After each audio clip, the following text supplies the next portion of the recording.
Hey everyone, and welcome. Today, we're diving into something I think we all feel deep down. This tension between our lives, which feels so short, and our search for something that lasts. Time just seems to slip right through our fingers. So how do you build a meaningful life on a foundation that feels, well, so temporary? Let's get into it. The source material for this kicks off with this quote from the Psalms, and wow, does it hit home. It's that feeling you get when you realize another year has just vanished, like it was yesterday. It perfectly captures that shocking speed, that brevity of life, and that's really the core idea we're going to be unpacking today.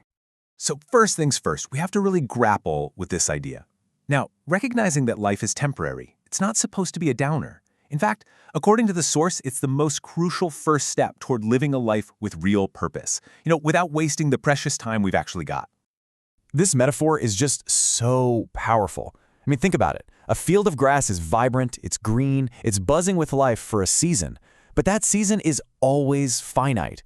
The source uses this imagery to show that our lives are a lot like that. They're this brilliant, beautiful, but very brief moment in time.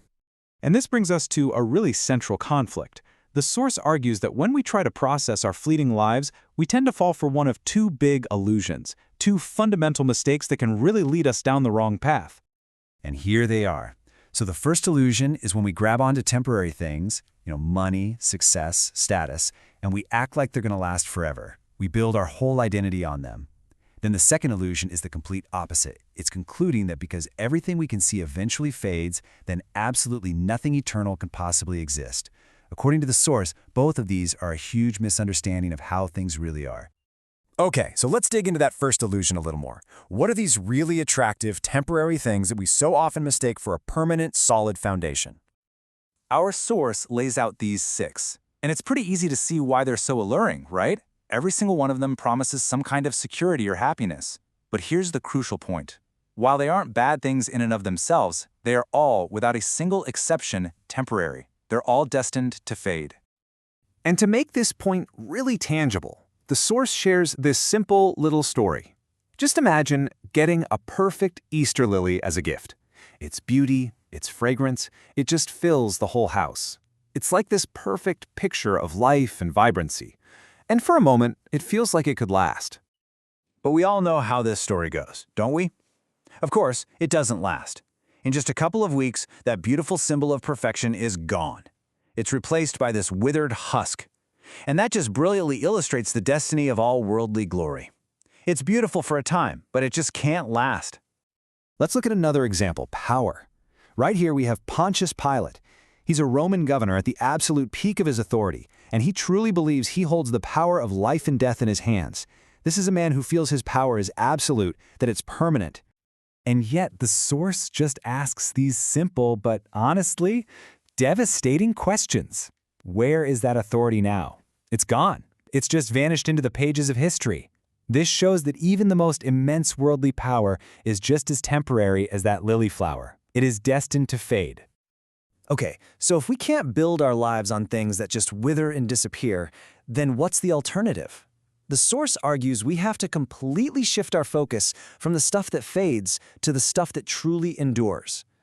And here the source brings in this powerful idea from the theologian Dietrich Bonhoeffer.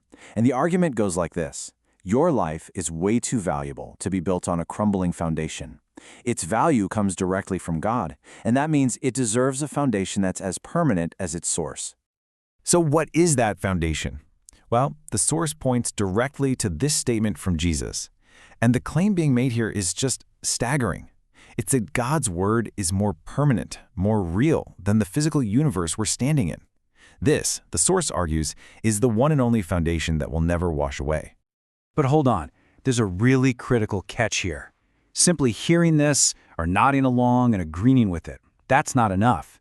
The crucial point is that belief can't just be some passive, intellectual thing. It absolutely has to be translated into action. And this verse just nails that idea perfectly.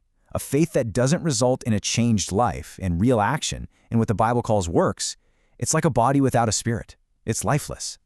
True living faith, according to the source, is a faith that you can see, a faith that is lived out. So this brings us to our final section. How do we pull all of this together? How do we actually connect our very temporary day-to-day lives to this eternal foundation we've been talking about? Well, the source explains it's a delicate balance, kind of like walking a tightrope. We're not meant to escape the world, we're meant to live in it, but without being defined by its temporary values. We're supposed to engage with the scene, our jobs, our families, our communities, all while keeping our ultimate hope fixed on the unseen, eternal reality. And here, Bonhoeffer gives us this stunningly clear definition of what faith really is. It's not a feeling, it's not a blind leap in the dark. He defines it as the conscious decision to build your life on a foundation that is outside of yourself, on the eternal certainty of Christ. In a world where basically everything else can be doubted, this becomes the one true anchor. So, what does that actually look like in practice? Well, the source breaks Bonhoeffer's big idea down into 3 clear actions. First, you find and you grasp that foundation. Second, you drop your life's anchor right onto it and hold on tight. And third, you consciously base your entire life, your decisions, your values, your hope, on that one unshakable anchor. And that leaves us with this final, really piercing question. And it's not about what you say you believe. It's about where the roots of your life are actually planted, where they're drawing their strength from. Are they in the temporary soil of wealth or power or beauty, soil that's bound to wash away?